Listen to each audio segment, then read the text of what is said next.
This is Father Dominic Holtz coming to you from Rome, Italy, with a word of hope for Friday of the 27th week in Ordinary Time.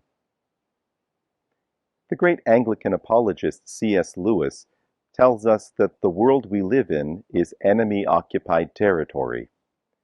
He says that anyone who takes the Gospels, the New Testament, seriously would know that on the view of the Gospel, the world is occupied by hostile forces, hostile spiritual forces, the devil, his angels, the powers and principalities, the unclean spirits, these evil forces that are in rebellion against God and wish to corrupt the good things of the world.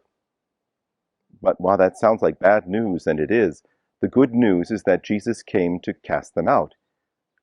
Perhaps one of the core elements of the ministry of the kingdom, the announcing of the kingdom of the Messiah, was the casting out of evil, unclean spirits.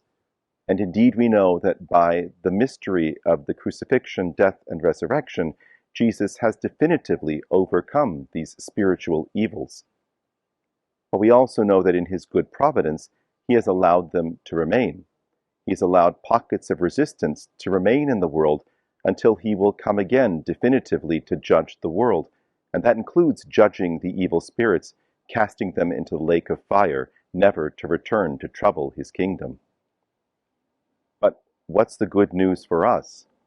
Well, certainly the good news is that Satan is ultimately defeated.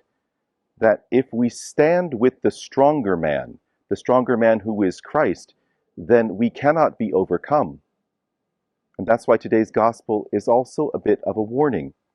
It warns us against complacency, of thinking that once we tidy our spiritual houses and cast out the influence we have maybe of minor evils, we can grow sluggish. We can think that we're just on the good and right path. But we're warned that the forces of evil are still here. And when they see a house that's cleaned, but in whom the stronger man is not present, we will have even worse things happen to our soul. But there is good news in this.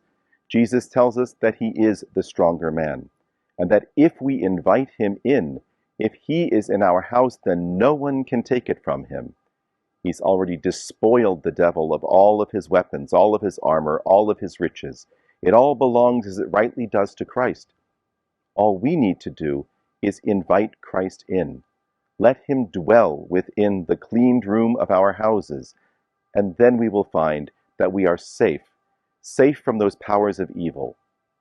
It is by doing the ordinary ways of inviting Christ in, by prayer, by acts of charity, by virtue, by growing in a life of prayer. All of these things will make Christ the stronger man present in our lives and commit us forever to his kingdom. And that, my brothers and sisters, is a word of hope.